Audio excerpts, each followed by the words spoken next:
हम परमेश्वर के वचन में से सीखने के लिए जाएंगे।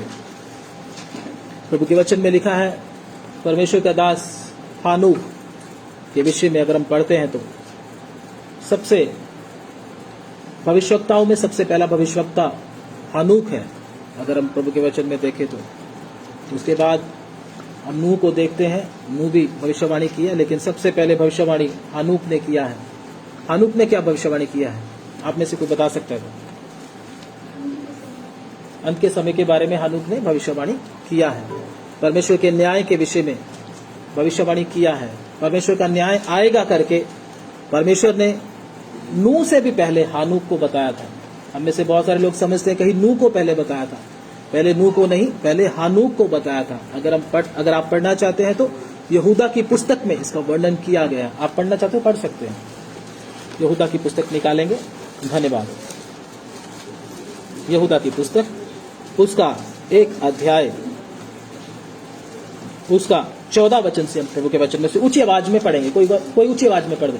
हनोक ने भी आदम से 7वीं पीढ़ी में था जी, इनके विषय में यह भविष्यवाणी की जी, देखो प्रभु ने अपने लाखों पवित्रों के साथ आया जी, कि सबका न्याय करे जी, और सब भक्तिहीनों को उनके अभक्ति के सब कामों के विषय में जो उन्होंने भक्तिहीन होकर किए हैं और उन सब कठोर बातों के विषय में जो भक्तिहीन पापियों ने उसके विरोध में कही है दोषी ठहराए। जी, आमीन, आमीन।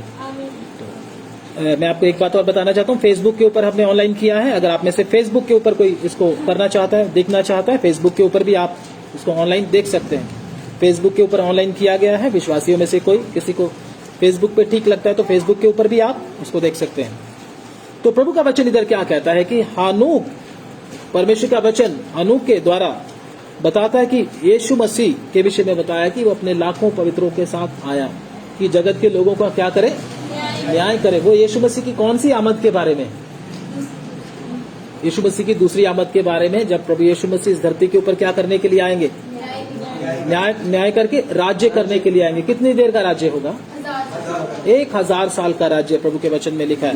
उस विषय में हम नहीं जाएंगे, लेकिन फिर भी मैंने आपको थोड़ा सा हिंट देने के लिए बताया है कि किस प्रकार से परमेश्वर ने हानूक के साथ क्या किया, बात किया। हानूक का एक बेटा था, मैंने पहले भी बताया था। हानूक के पुत्र का क्या नाम था? मेतुशेलह। मेतुशेलह की उम्र कितनी थी? 969, 969। सब बाइबल में सबसे ज्यादा उम्र वाला व्यक्ति है मेतुशेलह, 969, 969। उसकी उम्र इतनी क्यों रखी परमेश्वर ने?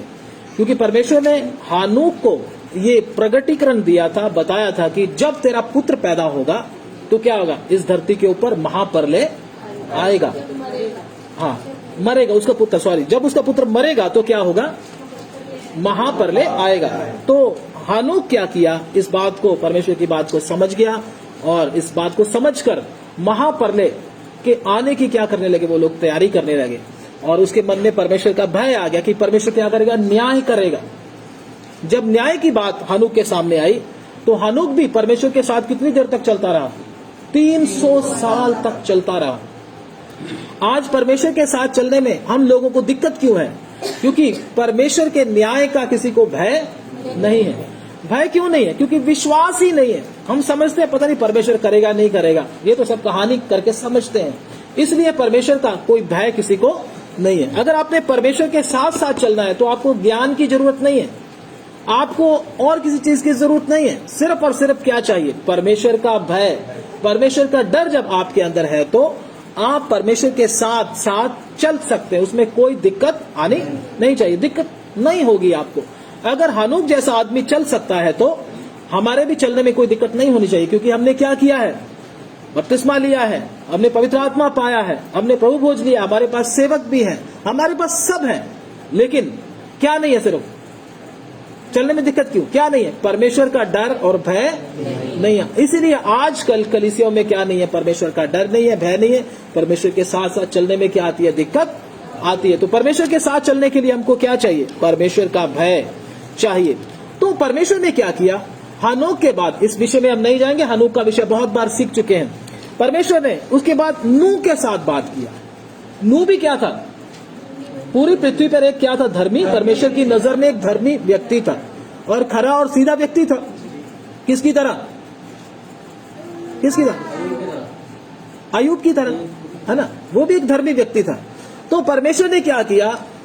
नूह के साथ क्या किया? बात किया कि मेरे मन में क्या आ गया? इस धरती को नष्ट करने का विषय आ गया। परमेश्वर अपने दासों को, अपने लोगों को जो उसके साथ चलते हैं, कोई विपत्ति आती है तो पहले बताता है। आम लोगों के ऊपर एकदम विपत्ति आती है, एकदम वो कहता ये क्या हो गया? क्यों? क्योंकि परमेश्वर के साथ संबंध सही। परमेश्वर कोई भी विपत्ति लाने से पहले अपने लोगों को क्या करता है? परमेश्वर के वचन में लिखा गया, ये ध्यान से सुन लेना, लिखा गया। क्योंकि पौलुस भी जब जाने पर था तो पौलुस ने क्या बोला था? मैं अर्ध के समान उंडेला जाता हूं, मेरे जाने का समय आ रहा है। किसने बताया? पौलुस ने बताया। और खुद प्रभु यीशु मसीह ने भी बताया। अब क्या हो चुका है? समय पूरा हो चुका है। देखो मुझे पकड़ने वाले आ रहे, सब बताया ना। दाऊद भी मरने से पहले दाऊद को भी पता चल गया था। चला था ना? चला था। याकूब को पता चला था, सबको चलना पता। उन्होंने अपने पुत्रों को इकट्ठा कर लिया। लेकिन आम लोगों के साथ, जिनका परमेश्वर के साथ कोई संबंध नहीं है, उनके ऊपर अचानक होता है, अचानक।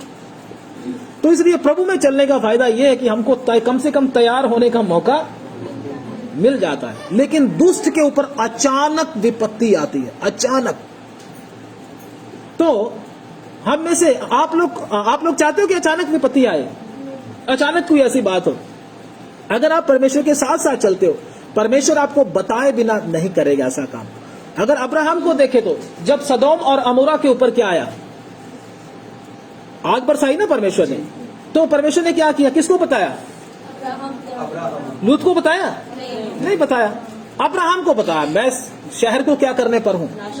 नाश करने पर हूं। और अब्राहम ने क्या बोला? फिर अब्राहम ने परमेश्वर से विनती की कि प्रभु इस शहर को मत नाश करना, अगर धर्मी लोग होंगे तो उनको नाश करेगा। तो प्रभु बोला चाहे इसमें कितने धर्मी हो। फिर उसके बाद 10 पे आ गया ना, आगे धीरे धीरे जाकर कम होता गया। तो परमेश्वर ने क्या बोला उनको? प्रभु कहते चलो नहीं करूंगा। लेकिन उसमें से एक भी धर्मी, सिर्फ कौन धर्मी पाएगा? सिर्फ नूह नहीं, लूत पाया गया। और तो कोई धर्मी था ही नहीं। लूत भी इतना धर्मी नहीं था अगर देखा जाए तो वचन के अनुसार। तो प्रभु को उसको क्या करना पड़ा? नाश करना पड़ा। लेकिन परमेश्वर ने क्या किया? अब्राहम को पहले क्या कर दिया? बताया। बताए बिना परमेश्वर अपने लोगों को कोई काम करता नहीं। अगर अब भी प्रभु यीशु मसीह आएगा, प्रभु यीशु मसीह की आमद की निशानियां हैं, निशानियां तो सबको पता चल रही हैं, लेकिन प्रभु यीशु मसीह सच में आ रहा, बहुत जल्द आ रहा है। किसके अंदर ये एहसास होगा? जो उसके लिए क्या है?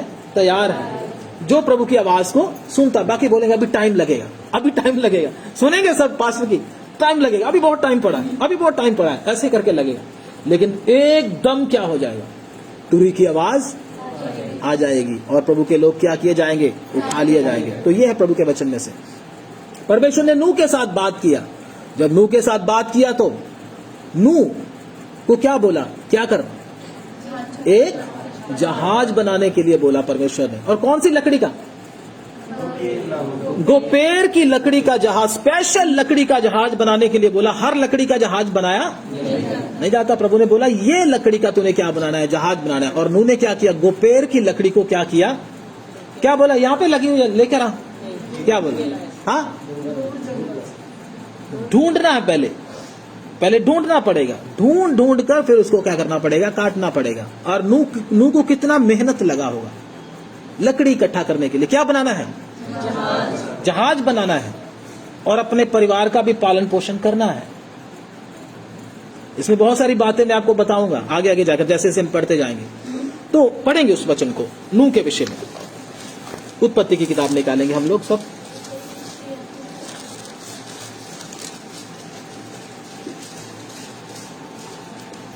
उत्पत्ति उसका 6वां अध्याय और उसका 13 वचन से पढ़ना शुरू करेंगे जल्दी से।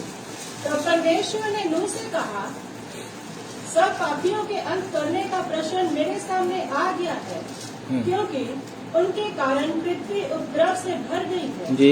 इसलिए मैं उनको पृथ्वी समेत नष्ट कर डालूंगा। हम्म। इसलिए तो गोपेर वृक्ष की लकड़ी का एक जहाज बना ले।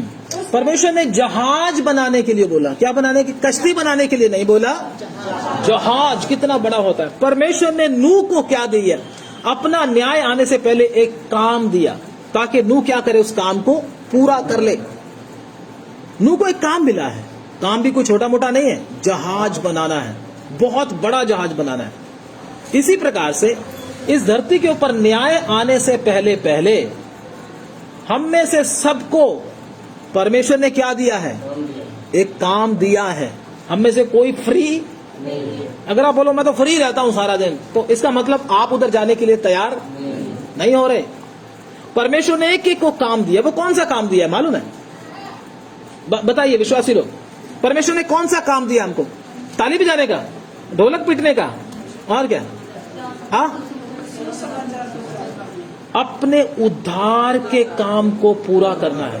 पहले मैंने अपने उद्धार के काम को पूरा करना है। मेरा अपना उद्धार का काम पूरा नहीं हुआ तो सुसमाचार क्या करेगा? कुछ भी।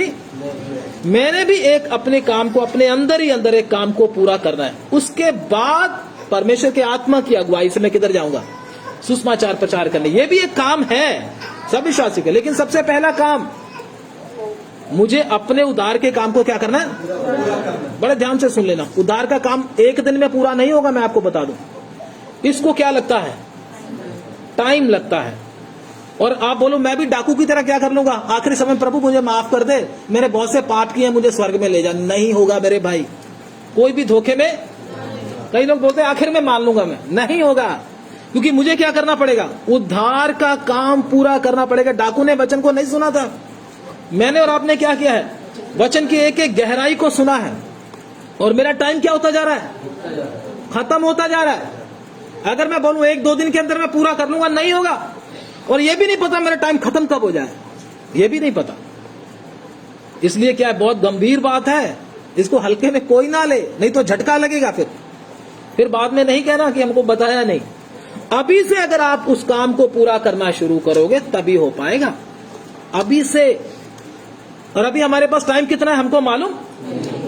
चाहे आप जवान हो, चाहे आप बुजुर्ग हो, चाहे आप कोई भी हो, कोई मालूम नहीं हमारे पास कितना टाइम है। अगर आप कल करेंगे, हो सकता है कल का दिन आखिरी दिन हो, क्या कर लोगे फिर? कुछ नहीं। आजकल जवानों को क्या हो रहा है? झटके लग रहे कि नहीं लग रहे? बैठे बैठे क्या हो जाता है? अटैक आ गया जी, मर गया, वो तो चला गया, एक सेकंड में चला गया। अभी तो हंस रहा था, अभी तो बातें कर रहा था, झटका लगा, जवान उड़ गया। पहले तो बूढ़े उड़ते थे, आजकल तो जवान भी उड़ने लगे। क्यों? क्योंकि समय अब ज्यादा। परमेश्वर ने मनुष्य की आयु को क्या कर दिया है? ये मत सोचो मैं तो बूढ़ा होकर ही मरूंगा। जरूरी नहीं आप बूढ़ा हो, जवानी में भी मर सकते हो। इसलिए हमारे उद्धार के काम को हमने क्या करना है? जिसने उद्धार के काम को पूरा नहीं किया वो स्वर्ग नहीं देखेगा। मैं आपको बता दूं, हमको एक काम मिला है। अब्राहम को भी, अपना नूह को भी एक क्या मिला था? काम मिला था। उसने कब से शुरू कर दिया? जब से परमेश्वर ने इसको कहा। अगर नूह बोलता चलो मैं 10-15 साल बाद करता हूं, कर पाता वो? नहीं होना था, नहीं होना था। उसी दिन से क्या करना किया? शुरू कर दिया अपना काम, और पूरे समय पर उसको समाप्त भी कर लिया। अगर आप सोचो कल करूंगा, परसों करूंगा, वो तो कभी कर ही नहीं पाएगा, मैं आपको बता दूं। इसलिए कितना भयानक समय हमारे ऊपर आने वाला है अगर हम अपने उद्धार के काम को पूरा नहीं किया तो। सबसे पहले हमारे उद्धार के काम को पूरा हमने करना है। नेक्स्ट आगे पढ़े उसको। उसमें कोठरियां बनाना, हाँ, और भीतर बाहर उस पर राल लगाना, इस ढंग से तू उसका बनाना। बस। तो परमेश्वर ने उसको क्या बोला? गोपेर नाम की लकड़ी के विषय में भी बताया था। लकड़ी को क्या करना? इकट्ठा करना है। लकड़ी को इकट्ठा करने से पहले परमेश्वर ने अब्राहम को क्या, नूह को क्या बोला? जहाज बनाना है। क्या बनाना है? जहाज। अगर मैं होता तो पता क्या बोलना था? खर्चा कहां से आएगा? क्या बोलना था? खर्चा कौन देगा ये बताओ प्रभु जी। लेकिन नूह ने ऐसा पूछा नहीं। नूह ने बोला ना तो ठीक है बना दूंगा, कोई बात नहीं, सीधा ही। क्योंकि उसको पता मेरा बाप इसको क्या करेगा, पूरा। उसको पूरा पूरा विश्वास है। अगर परमेश्वर हमको कोई काम दे तो पहले क्या पूछेंगे? हम बोले चलो मीटिंग पे चलना है, पास्टर जी किराया लगाओगे? यही पूछेंगे। सच में यही है। हम मीटिंग करने के लिए जा रहे हैं, पास्टर जी लगाओगे आप? पास्टर जी की जेब से जाएंगे, हम नहीं करेंगे कुछ, हम तो हाथ खड़ा है हमारा, तो समझे ना। कहाँ जाने की तैयारी हो रही है? नहीं बनेगा कुछ भी ऐसे। परमेश्वर पुराने नियम में नूह है, उसने पवित्र आत्मा भी नहीं पाया, लेकिन उसने एक भी सवाल नहीं किया इतना बड़ा जहाज कैसे बनेगा प्रभु, और इतना खर्चा कहां से आएगा। नूह कौन सा करोड़पति था कि उसके पास बहुत पैसा था और लेकर बैठा हुआ था, वो बैंक बैलेंस था उसका, लेकिन उसने प्रभु तूने बोल दिया मैं करूंगा, सोच के देखो। और उसके बाद क्या है, मेहनत भी कितना है, और उसका परिवार है या नहीं है, उसका कोई बच्चा है या नहीं है, उसने शादी नहीं कराया होगा, उसको क्या फर्क पड़ता है, हम ऐसे बोल सकते हैं। उसके तो बच्चे ही नहीं थे, उसने तो शादी भी नहीं कराई, तो वो तो कर सकता है, कोई बात नहीं, हमारे तो बच्चे हैं, हमने तो अपना परिवार भी पालना है, बोल सकते नहीं बोल सकते। लेकिन नूह का परिवार भी था, कितने बच्चे थे नूह के, और 3 बहुएं, 3 और 3 6, और 2 खुद, 8 बंदों को पालना है, और क्या करना, जहाज भी। हम में से कितने लोग करेंगे? अगर प्रभु हमको बोल दे जहाज बनाना है, बोले प्रभु परिवार का पालन पोषण कैसे होगा, मैं काम पे कब जाऊंगा, जहाज भी लगा रहा हूं सारा दिन, खाएंगे कैसे, करेंगे ना 100 सवाल प्रभु से। लेकिन नूह ने परमेश्वर के ऊपर क्या किया, विश्वास किया। प्रभु ने बोला है तो वो करके भी देगा, किया ना किया। लेकिन हम लोगों को विश्वास, गाना गाने में हम सबसे आगे हैं, गाना तो गा लेते हैं, लेकिन विश्वास कहां से लाएं भी? विश्वास भी हमारे अंदर होना बहुत जरूरी है। परमेश्वर विश्वास को देखता है। नूह एक समर्पित व्यक्ति है, अपना तन मन धन मेरे ऊपर लगा देगा करके परमेश्वर को मालूम था, इसलिए उसको एक सेवा दिया था। परमेश्वर हमको सेवा क्यों नहीं देता? क्योंकि हम दुनिया के सबसे बड़े प्रभु में आकर कंजूस बन जाते हैं। प्रभु के ऊपर लगाने के लिए हमारे पास कुछ नहीं होता, शादी पे लगाने के लिए ऐसे बार बार कर देते लोगों को, ऐसे कहीं तो ऐसे फेंकते हैं, ऐसे पता नहीं कहां से आ गए। परमेश्वर के लिए कुछ भी नहीं है हमारे पास। परमेश्वर ऐसे लोगों को कोई काम भी देता नहीं है। इसलिए गीतों गाते ना, तन मन और धनु से दो, झूठ बोलते हैं। गाना तो गा रहे हैं लेकिन झूठ, गाने में भी झूठ है। तो मैंने और आपने क्या करना, अपने जीवन को देखना, मैं कर क्या रहा हूं। नूह ने क्या किया सोच के देखो। और दूसरा क्या था, अपने परिवार का पालन पोषण किया। जहाज बनाते समय काम भी करना पड़ता होगा ना उसको, परिवार पालने के लिए करता था या नहीं करता था? जहाज बनाता था, साथ साथ में काम भी करता था, ताकि अपने परिवार का पालन पोषण भी हो सके। देने वाला कौन है उधर? कोई भी नहीं है। उसने वो भी किया, लेकिन परमेश्वर के काम को भी किया। पौलुस को देखो, उसने अपनी जरूरतों को भी पूरा किया और परमेश्वर के काम को भी काम करके किया ना किया। परमेश्वर को आज ऐसे लोग चाहिए जो सिर्फ अपने परिवार के बारे में सोचने वाले नहीं, अपने मुंडे के बारे में सोचने वाले नहीं, अपनी बेटी के बारे में सोचने वाले नहीं, बल्कि परमेश्वर के कामों के बारे में सोचने वाले। ऐसे नूह चाहिए प्रभु को। क्योंकि ये भी क्या है, प्रभु कहता अंतिम समय में जैसे नूह के समय में हुआ था, ऐसे मनुष्य के पुत्र के समय में भी नूह का परिवार बचाया गया, धर्मी परिवार बचाया गया। अगर हम भी चाहते हैं कि हमारा परिवार बचे, मुझे और आपको भी क्या करना पड़ेगा? परमेश्वर के वचन के अनुसार अपना सब कुछ अर्पित करके परमेश्वर के लिए काम करना होगा।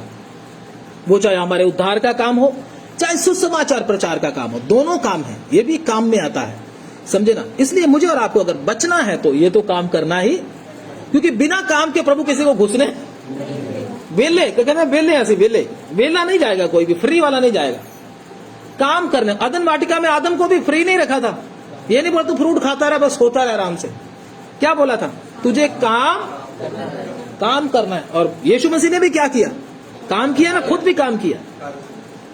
मुझे और आपको भी क्या करना है? परमेश्वर के लिए काम। पेट के लिए करना है तो करो, हम उसको मना नहीं करते, आप करो, लेकिन परमेश्वर के लिए भी काम करना बहुत जरूरी है। हम संडे को वचन सुनकर बहुत बड़ा तीर नहीं मार देते। कई समझते मैंने संडे को वचन सुन लिया बस प्रभु की सेवा होगी। ये सेवा थोड़ी ना है। ये तो जितना आप वचन सुन रहे हो उतना भार आपके ऊपर और बढ़ रहा है। क्यों? तूने सुना तो था लेकिन किया कुछ नहीं, तो दिक्कत ज्यादा आएगी। समझ, ये मत बोलना कि हम वचन सुनना बंद ही कर देते। शैतान क्या बोलेगा? छोड़ मत, अब तू वचन सुनना बंद ही कर दे, तेरे ऊपर भार चढ़ जाएगा, फिर तो पक्का ही किधर जाएगा। इसलिए परमेश्वर का वचन हमको क्या कहता है? मुझे और आपको भी क्या करना है? उसको काम को पूरा करना। नूह ने क्या किया? अपना परिवार का भी पालन पोषण किया और प्रभु की सेवा को भी पूरा किया ना किया। नूह एक धर्मी और अच्छा व्यक्ति था। और गुपेर की लकड़ी लेने के लिए किधर? जंगल में गया और कितनी मेहनत करनी पड़ती होगी, भटकते भटकते कितना समय लगता होगा, और परिवार को भी पालना है, ये भी उसके मन में था और उसने बड़े अच्छी तरह से किया। परमेश्वर का दास अपने घर का क्या है, अच्छा प्रबंधक भी है। कौन था? नूह। अच्छा प्रबंध भी किया, भूखे मरने नहीं दिया अपने बच्चों को भी। हम लोग कई बार क्या सोचते हैं, मैं तो सेवकाई कर रहा हूं, अब बच्चों को जाने दो भाड़ में। ऐसा नहीं है। परमेश्वर ने जो जो जिम्मेवारी हमको दिया है, हमें उसको अच्छी तरह से क्या करना है, निभाना। जो जो जिम्मेवारी मिला, सब जिम्मेवारियां मसीह में आकर जिम्मेवारी घट नहीं जाती, जिम्मेवारी क्या हो जाती है, सेवा में आकर तो और बढ़ जाती है। आपके कंधों के ऊपर क्या हो जाता है, बोझ हो जाता है। उस बोझ को ढोना पड़ता है आपको। समझे ना बात को? इसलिए मुझे और आपको क्या करना है, परमेश्वर के वचन के अनुसार जैसे नूह भविष्यवक्ता ने किया, उस वचन को आगे पढ़ेंगे।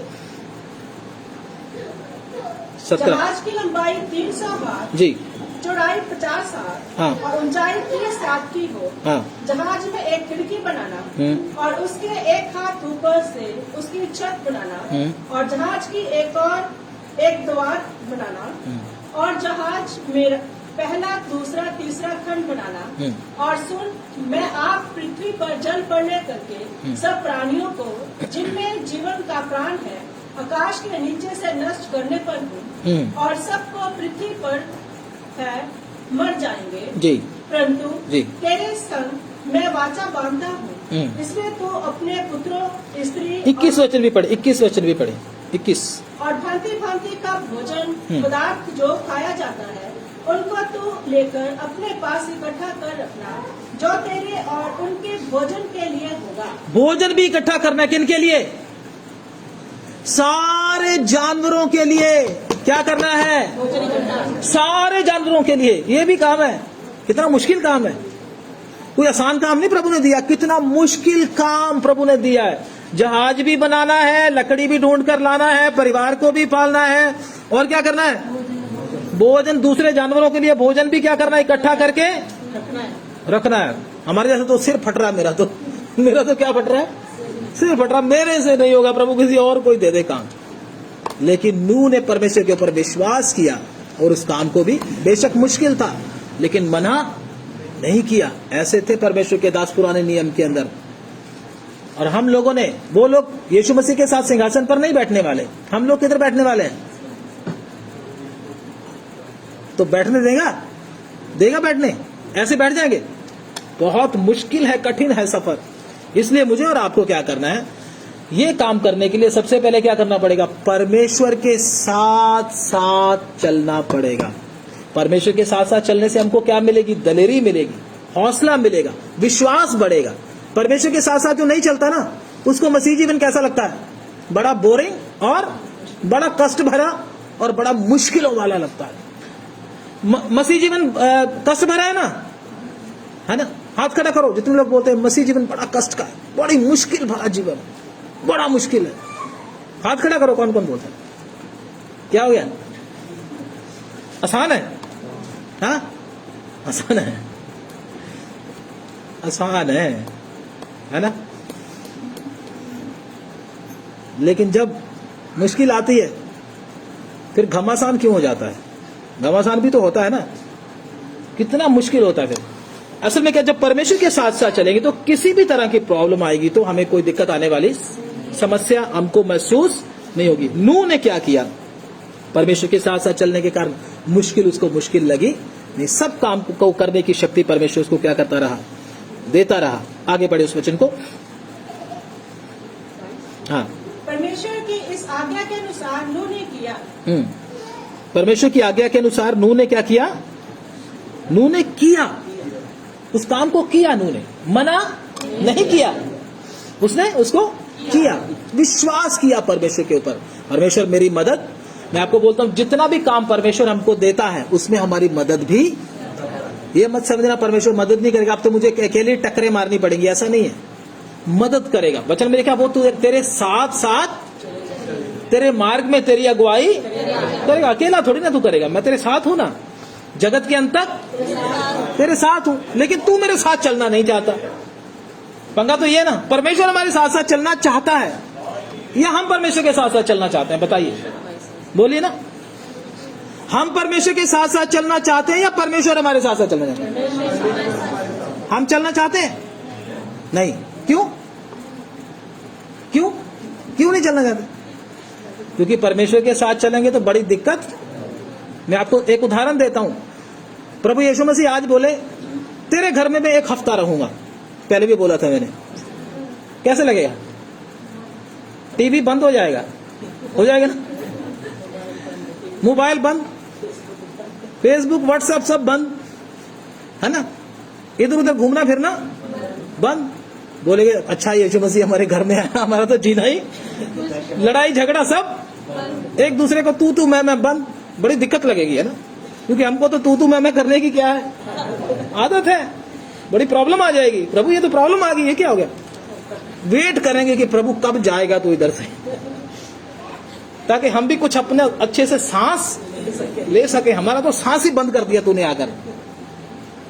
प्रभु चाहता, लेकिन सच में हम चाहते नहीं है। तो देखो हनूक परमेश्वर के साथ साथ कैसे चला, 300 साल तक चलता रहा। 3 दिन हमारे पास यीशु मसीह आ जाए ना तो हमारा क्या बच जाएगा? बैंड बाजा बच जाएगा हमारा। सच में बताऊं, इसलिए मुश्किल आते समय में क्या आती है हमको दिक्कत, हमें पसीने आ जाते हैं, परेशान हो जाते हैं, क्योंकि हम प्रभु के साथ रहे ना। क्योंकि जो प्रभु को अच्छा लगता है वो हमें अच्छा नहीं लगता, है ना। हम उल्टा ही काम करते हैं प्रभु से, इसलिए प्रभु की और हमारी क्या नहीं करती बनती। प्रॉब्लम इसी में आती है। लेकिन परमेश्वर के संत लोग मुश्किल में भी क्यों चल पाए? क्योंकि जो प्रभु को अच्छा लगता था वो वही किया करते थे और उनको भी वही अच्छा लगता था। परमेश्वर बोलता है वो मेरे हृदय का व्यक्ति है। वो मेरे क्या है? हृदय के अनुसार का व्यक्ति है। क्योंकि जो उसको अच्छा लगता है वो मुझे भी अच्छा लगता है। परमेश्वर ने मूसा के साथ बातें क्यों किया? क्योंकि मूसा चाहता था कि इस्राएल को क्या किया जाए? मिस्र की गुलामी से। तो परमेश्वर भी यही सोचता था, मूसा भी वही सोचता था। इसलिए आपस में क्या कर रहे हैं? बात कर रहे हैं। कई लोग बोलते परमेश्वर मुझसे बात नहीं करता। मेरे भाई तेरे से बात जब करेगा ना, तेरे को क्या आने लगेंगे? दोबारा तो कभी बात नहीं करेगा परमेश्वर के साथ। क्योंकि जब अब्राहम के साथ बात की थी तो क्या बोला था? हाँ, क्या बोला था? कहीं बोल प्रभु बात कर, मुझसे बात कर। बोलते ना बोलते, सुना होगा आपने। और पास्टर जी को बोले कि पास्टर जी प्रार्थना करो प्रभु मुझसे बात करे। मैं भी बोलता हूँ तू क्या कह रहा है? वो तो ठीक है, लेकिन तू क्या कह रहा है? परमेश्वर अगर बोले अपने घर को छोड़कर, अपने परिवार को छोड़कर, जन्मभूमि को छोड़कर रेगिस्तान में चला जाए, उधर जाके सेवा कर, जाएगा? फिर बोलेगा मुझसे बात नहीं करता। दिक्कत आएगा नहीं आएगा? परमेश्वर जब बात करता है तो अब्राहम को बोला अपने बेटे को क्या कर? होम बलि करके चला। कितना दिक्कत की बात है। बात तो परमेश्वर करेगा, लेकिन तू जब बात सुनेगा ना फिर तुझसे सुना नहीं जाएगा। क्यों? क्योंकि हम अपनी मर्जी करना चाहते हैं। परमेश्वर चाहता है हम अपनी मर्जी को छोड़े, परमेश्वर की मर्जी के अनुसार चलना शुरू करें। फिर कोई दिक्कत महसूस होती। सदरक मेशक अबेदनगो आग के अंदर गए, लेकिन उनको वो आग जलाया नहीं। क्यों? क्योंकि वो परमेश्वर की मर्जी के अनुसार खड़े होने वाले व्यक्ति थे। दुनिया की कोई भी मुश्किल, दुनिया की कोई भी परेशानी हमारा कुछ भी बिगाड़, जब हम परमेश्वर की इच्छा के अनुसार चलते हैं तब।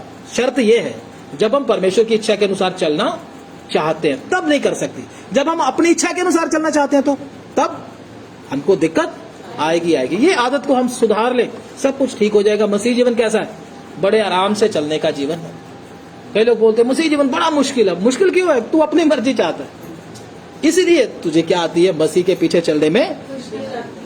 तीसरा पॉइंट मैं आपको बताना चाहता हूं, नूह की कश्ती जो है, मैं ज्यादा आयत नहीं पढ़ाना चाहता आपको। कई लोग तो पूरी बाइबल ही पढ़ा देते हैं, वो नहीं। जितना आपको समझ में आना चाहिए उतना ही, जितना आप ग्रास्प कर सकते उतना ही सीखना है। एक विषय को लेकर उसी में अगर हम सीखेंगे तो बलवंत होंगे। आयतें पढ़ते जाएंगे तो कितने विषय बन जाएंगे? 10 विषय पढ़ जाएंगे कम से कम। इसका ये, इसका ये, इसका ये। वो तो देखते, विश्वासी तो देखता रहेगा, पता नहीं क्या पढ़ा दिया पास्टर जी ने। तो एक ही बात को समझने की कोशिश करें।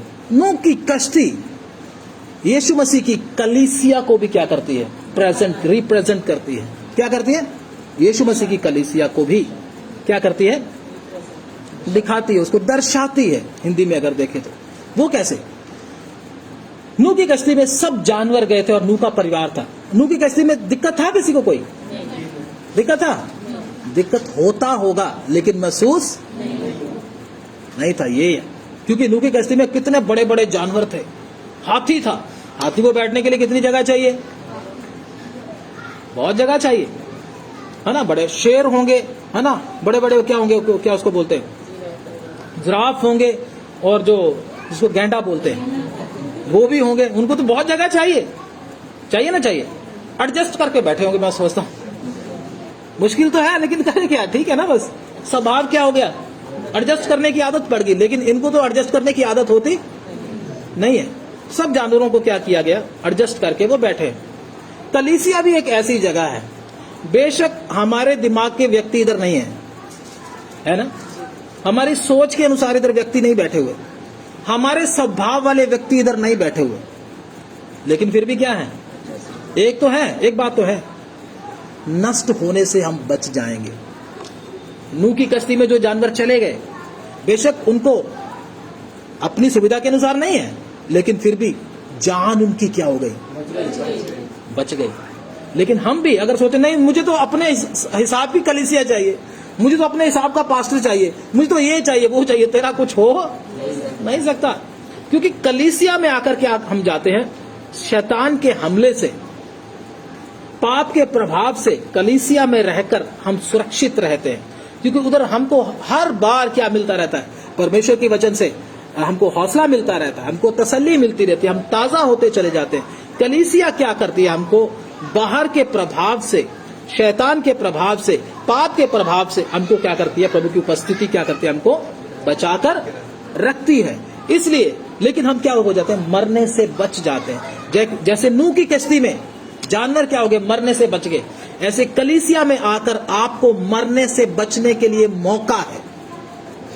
लेकिन जो कहते हैं मैं कलीसिया में नहीं, मैं तो अकेला ही प्रार्थना करूंगा, उसके बचने के चांस नहीं है। मैं आपको बोलता हूं, क्योंकि प्रभु यीशु मसीह ने बोला मैं अपनी कलीसिया में आकर हमारा क्या होता है, हृदय परिवर्तन होता है, हमारा मन टूटता है, परमेश्वर से बात करते हैं, परमेश्वर की आवाज को सुनते हैं, हम ताजा दम हो जाते हैं कलीसिया में आकर। तो नूह की कश्ती कलीसिया को भी क्या करती है, रिप्रेजेंट करती है, बताती है। तो इससे हम क्या हो जाते हैं, मृत्यु से बच जाते हैं। लास्ट बात में आपको बताकर फिर हम प्रार्थना के लिए जाएंगे, ज्यादा लंबा नहीं जाएंगे। नेक्स्ट बात यह है कि जब नूह का परिवार कश्ती के अंदर था तो जल प्रलय आता रहा, सब दुनिया के लोग क्या हो गए, डूबकर मर गए। वचन में लिखा पहाड़ों के ऊपर से पानी चला गया था, सब पहाड़ों के ऊपर से 10-10 हाथ ऊपर चला गया पानी। सारी दुनिया क्या हो चुकी थी, डूब के मर चुकी थी। लेकिन नूह और उसका परिवार और पूरे जो जानवर जोड़ा जोड़ा करके रखे थे वो बच गए थे। तो उधर क्या हुआ, जब धीरे धीरे लगभग उसको सूखने में लगभग 1 वर्ष लगा था, 1 वर्ष लगा था सूखने के लिए पानी को, धीरे धीरे आते 1 वर्ष लगा था। नूह ने क्या किया, एक वचन पढ़ेंगे प्रभु के वचन में से, इस वचन को पढ़ेंगे 8 अध्याय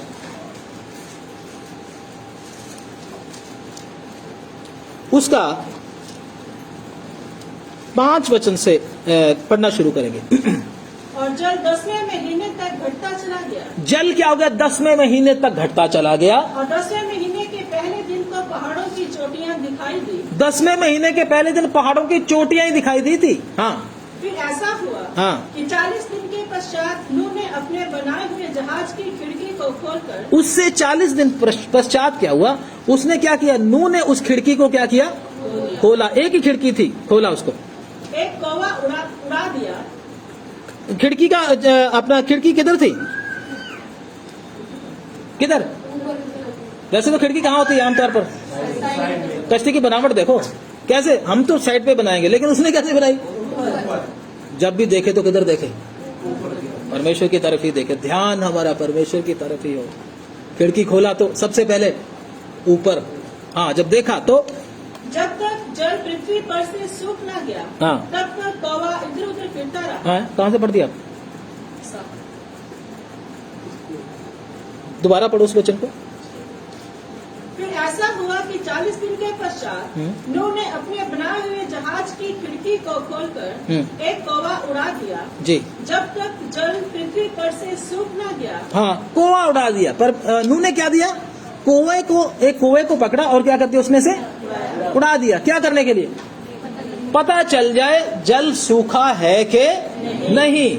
कुएं को उड़ाया। हाँ, तब तक कौवा इधर उधर फिरता रहा। कौवा इधर उधर फिरता रहा।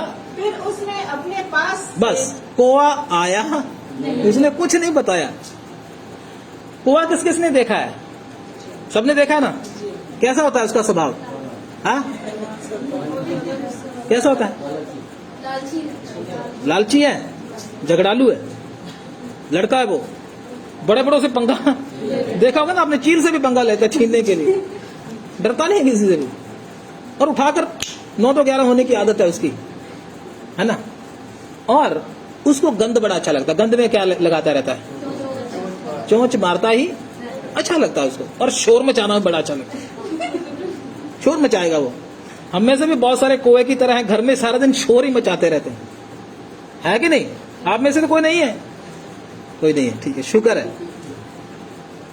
शोर मचाता घर में, बड़बड़ बड़बड़ बड़बड़ चलता ही रहता है। ये कौवे का हिसाब है। कौवे को क्या करते हैं? उसने उड़ा दिया। अब उड़ा दिया, वो वापस आने वाला तो है नहीं। उसने दिखा दिया मैं सच में कौवा हूं।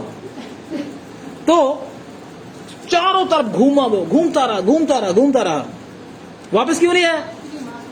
क्योंकि क्या थे, बहुत सारी लोथें, मरे हुए आदमी फूले हुए पानी के ऊपर पड़े थे, और इसको तो मजा ही आ गया।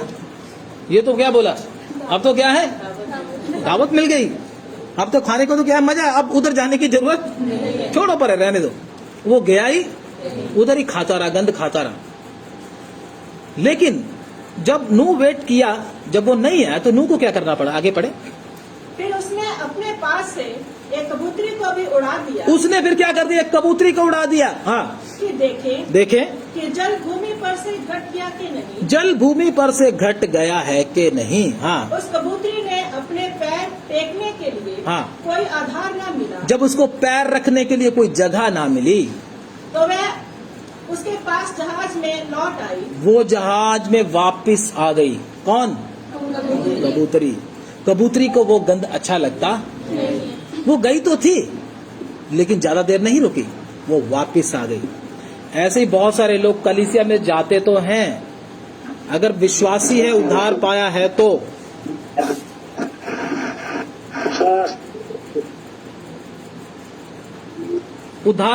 तो क्या करेंगे? उनको दुनिया का गंध अच्छा दौड़कर फिर किधर आएंगे? कलीसिया में ही आएंगे। लेकिन जो कौवा है वो क्या करेगा? अच्छा हुआ मैं इधर से क्या हो गया, निकल गया। मेरा तो सांस ही क्या हो रहा था, बंद हो रहा था इधर, मेरा तो दम ही घुट रहा था इधर। अच्छा हुआ मैं बाहर आ गया, अब तो मजे ही। वो कभी वापस आने वाला नहीं है। लेकिन जो कबूतरी की तरह स्वभाव है, वो बोलेगा मुझे दुनिया का गंध अच्छा लगता, प्रभु मुझे तेरी हजूरी अच्छी लगती है। मैं तेरे से दूर जाकर प्रभु मैं क्या करूं, तेरे से दूर हटकर प्रभु मैं क्या करूं, मुझे और कुछ भी अच्छा लगता। वो है असली विश्वासी, उद्धार पा हुआ विश्वासी, आत्मा से जन्मा हुआ विश्वासी। लेकिन जो शरीर से जन्मा वो केवल क्या है? शरीर ही है। लेकिन जो आत्मा से जन्मा है वो ऐसा है, उसको बाहर का, उसको जाने का बाहर मौका मिलेगा तो उसको अच्छा नहीं लगेगा। किसी विवाह शादी में चला गया, उधर डीजे चल रहा, उधर डांस चल रहा, उल्टा सीधा काम हो रहा है, वो चला तो गया किसी तरीके से, लेकिन उसको अच्छा। लेकिन अगर वो शरीर का जन्मा हुआ है, विश्वासी नहीं है, तो वो बोलेगा अब मिला है मेरे को मौका, अब मैं भी डांस के ऊपर क्या करूंगा, चांस लूंगा ना लूंगा। हाँ, विश्वासी ऐसे विश्वासी भी है, वो बोलता मैं भी कश्ती में हूं। कश्ती में तो है, लेकिन तेरा सब बाप बताता तू कौवा है ना, कौवे है ना कहीं ऐसे। इसलिए परमेश्वर भी थोड़ा सा उड़ाकर देखता है, थोड़ा सा उड़ देखता तू क्या करता है, तेरी औकात मालूम हो जाएगी तू है क्या चीज, समझे ना। तो परमेश्वर ऐसा माहौल देता है इंसान को, थोड़ा सा खुला छोड़ता है, अब तू करेगा क्या, उछल, अब तू कैसे कैसे करता है, तो वो इंसान के अंदर जो छुपा हुआ होता है वो प्रकट कर देता है, फिर दिखा देता जाता है। इसलिए मुझे और आपको क्या करना है, देखना है परमेश्वर हमको परखता भी है। कौवे को भी चेक किया गया और कबूतरी को भी क्या किया गया, शक किया गया। और कबूतरी ने क्या कर दिया, अपने काम को किया जो उसको काम करने के लिए भेजा था। क्या किया उसने, पढ़ो। क्योंकि सारी पृथ्वी के ऊपर हाँ। जल ही जल छाया था, तब उसने हाथ बढ़ाकर उसे अपने पास जहाज में ले लिया। तब और 7 दिन तक ठहरकर उसने उसी कबूतरी को जहाज में से फिर उड़ा दिया जी। और कबूतरी सांझ के समय उसके पास आ गई तो क्या देखा उसकी चोंच में जैतून का एक नया पत्ता है। हाँ, जैतून का एक नया पत्ता लेकर आई। उससे मालूम हो गया कि पानी क्या हो चुका है, घट चुका है, नीचे आ चुका है। उसने संदेश दे दिया इस बात का। वफादार निकली अपने काम में, लेकिन कौवा दोबारा वापस जो काम उसको दिया था उसने वो काम किया। प्रभु ने हमको भी काम दिया है, हम उस काम को करें जो परमेश्वर ने हमको दिया। हमारा मेन काम क्या, मैंने आपको बताया था, अपने उद्धार को पूरा करना। अपने उद्धार को पूरा करके सुसमाचार दूसरों तक भी पहुंचाना, ये हमारा काम है। अगर हमने ये नहीं किया तो हम परमेश्वर के साथ रह नहीं पाएंगे। हनूक परमेश्वर के साथ 300 साल तक चलता रहा, नूह भी परमेश्वर के साथ साथ चला। हमको भी चलने में कोई दिक्कत नहीं आनी चाहिए। क्यों? क्योंकि हमारे पास बाइबल है, हमारे पास प्रभु के दास हैं, हमने पवित्र आत्मा पाया है, हमने बपतिस्मा लिया है, हमारे पास कलीसिया है, हमारे पास सब कुछ है। लेकिन उनके पास ये सब नहीं था, उनके पास बाइबल नहीं था, उन्होंने पवित्र आत्मा का भरपूरी नहीं पाया था, उन्होंने बपतिस्मा भी नहीं लिया था, उनके पास सेवक भी नहीं आते थे, वो कोई संगति भी नहीं चलाते थे, ना ही कहीं जाते थे। फिर भी वो परमेश्वर की इच्छा को पूरा किया। दुनिया सारी खराब थी, फिर भी वो ये नहीं देखा कि दुनिया माहौल खराब है, चलो मैं भी खराब हो जाता हूं। वो दुनिया को नहीं देखे, वो किसको देखे? परमेश्वर की तरफ देखे। अगर आज हमने भी परमेश्वर के साथ रहना है, उसके साथ युगानुयुग वास करना है, तो मुझे और आपको भी इन गवाहों के बादलों को देखकर चलना होगा। ये गवाहों के बादल हैं। हानूक और नूह के विषय में आज हमने सीखा किस किस प्रकार से इन्होंने अपनी चिंता नहीं की। प्रभु ने जब बोला जहाज बना, किसी भी बात की चिंता नहीं की, जहाज को बनाया। लकड़ी लेकर आ, लकड़ी लेकर आया। परिवार का पालन पोषण कर, वो भी किया। सब कुछ किया, अपने कंधों के ऊपर बोझ को उठाकर चला, समय पर काम को समाप्त किया। जब समय पूरा हो गया, इसको पछताने की जरूरत नहीं पड़ी। अगर हमारा समय आज पूरा, अगर हम अब ध्यान नहीं देंगे तो हमको भी एक दिन रोना पड़ेगा। इसलिए हमारा समय थोड़ा है, आप इस बात का ध्यान दें। प्रभु तूने मुझे समय दिया है, मालूम नहीं कितना है समय, मुझे आज से ही इस काम में लगना है और अपने काम को क्या करना है, पूरा करना है। प्रभु यीशु मसीह ने भी बोला पूरा हुआ। मैं भी जाते समय क्या बोलूं? पूरा हुआ। फिर कोई डरने की जरूरत नहीं होगी, हंसते हंसते हम प्रभु के पास जाएंगे। आइए हम अपने आप को तैयार करें, प्रार्थना करें। हालेलुया, धन्यवाद हो, हालेलुया, धन्यवाद, धन्यवाद, हालेलुया, धन्यवाद। प्रभु मैं भी अपने काम को पूरा करना चाहता हूं। मेरे पास भी ज्यादा समय नहीं है। नूह को समय मिला, उसने समय का फायदा उठाया। हालेलुया। हानूक ने भी प्रभु जब उसको समय मिला उसने फायदा उठाया और उस काम को पूरा किया। मैं भी उस काम को पूरा करूं, मुझे अनुग्रह दे। मेरा ध्यान पृथ्वी पर की वस्तुओं से हटाकर स्वर्गीय वस्तुओं की ओर लगाएं। मुझे तेरे साथ रहना है, युगानुयुग तेरे साथ वास करना है। मुझ पर तू दया कर, मुझ पर तू रहम कर। हालेलुया, स्तुति, धन्यवाद, हालेलुया। सिस्टर अंजना के साथ प्रार्थना करेंगे। स्वर्गीय पिता धन्यवाद है तेरे खुदा और आज की सुंदर समय के लिए जो आज आपने हम सबको दिया। धन्यवाद प्रभु आज के वचन के लिए जो आपने आज के द्वारा हम सबको सिखाया। सचमुच प्रभु जिस तरह से आपने मुझे काम दिया था उसी तरह से प्रभु आज आपने हर एक व्यक्ति को एक जिम्मेदारी दी है। हम सब प्रभु उस जिम्मेदारी को अच्छे से समझने पाए। हर एक व्यक्ति प्रभु जो जिससे हमें अपने काम को पूरा करे, सुधार के समाचार के काम को पूरा करते हुए प्रभु को सुरक्षित की ओर दौड़ते चले जाए जो आपने हम सबको दिया है। व्यक्ति को प्रभु जो भी आज का वचन हमने सीखा उसी में सहायता और मदद कर। पवित्र आत्मा की सहायता से प्रभु हम आज के वचन को और गहराई से सीखे प्रभु और अपने जीवन में लागू करें। धन्यवाद। इस तरीके को वैसा बना प्रभु जैसे आप बनाना चाहते हैं। स्तुति हो पवित्र आत्मा को हमें पवित्र कर और शुद्ध कर, धन्यवाद। ताकि हम शुद्धता के साथ प्रभु आपकी स्वर्ग में प्रवेश कर सकें। Lord धन्यवाद Jesus. प्रभु बातों के लिए आगे के समय को भी आपके हाथ में रखता हूं। तेरे प्रभु यीशु मसीह के नाम से ये प्रार्थना मांगता हूं। आमीन, आमीन, आमीन। अब हमारे खुदावंत प्रभु यीशु मसीह का फजल, पिता परमेश्वर का प्रेम, पवित्र आत्मा की सबात और संगति इस झुंड के साथ, तमाम प्रभु के संतों के साथ हमारे खुदावंत प्रभु यीशु मसीह की आमद तक होता रहे। आमीन, आमीन। सबको जय मसीह की। प्रभु आप सबको बहुत बहुत आशीष दे। God bless you. धन्यवाद।